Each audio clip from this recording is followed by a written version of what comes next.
இந்த உலகத்தில் நன்றி செலுத்துதல் அல்லது நன்றி மறாமை என்பது ரொம்ப அபூர்வமான ஒரு காரியமாய் மாறிக்கொண்டு இருக்கிறது. அந்நாளிலும் கூட மக்கள் அப்படிதான் இருந்தார்கள் போல. இதனால்தான் தேவனுடைய வார்த்தை துயரத்தோடு அன்று சொல்லுகிறாரே, கேட்போமா?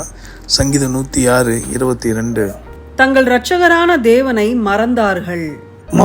யாரு? தாயின் கருளை உருவா முன்பே தெரிந்து கொண்ட அந்த தேவனை.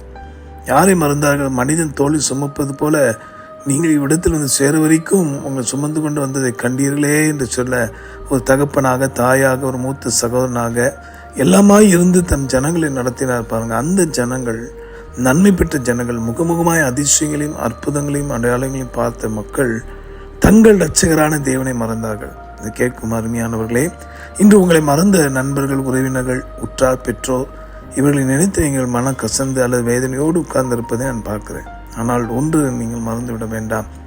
உலக இரட்சகர் இயேசு செய்த தியாகங்கள், சிறுவிலே அவர் நமக்காக சிந்தின ரத்தம், தன்னை காட்டி கொடுத்தவனை கூட சிநேகிதனே என்று அழைத்த அந்த நேசம், இப்படிப்பட்ட மகிமின் தேவனை நாம் மறந்தோமா?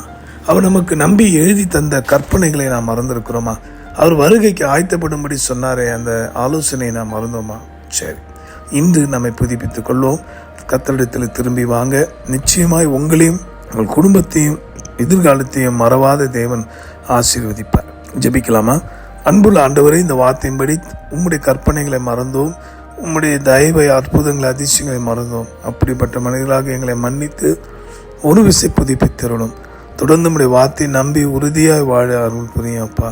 இந்த வார்த்தை கேட்டு என்னுடைய ஜெபிக்கிற யாவருக்கும் நன்றி நிறைந்த இதயத்தை கட்டளையிடும் ஆண்டவரே. அற்புத செய்தியரே ஸ்தோத்திரம். இயேசு மூலமாக ஜெபிக்கிறோம் எங்கள் நல்ல பிதாவே, ஆமென். உங்களுக்காக திறப்பில் நின்று ஜெபிக்கிற உங்கள் சகோதரன் Mani Iyer. God bless you.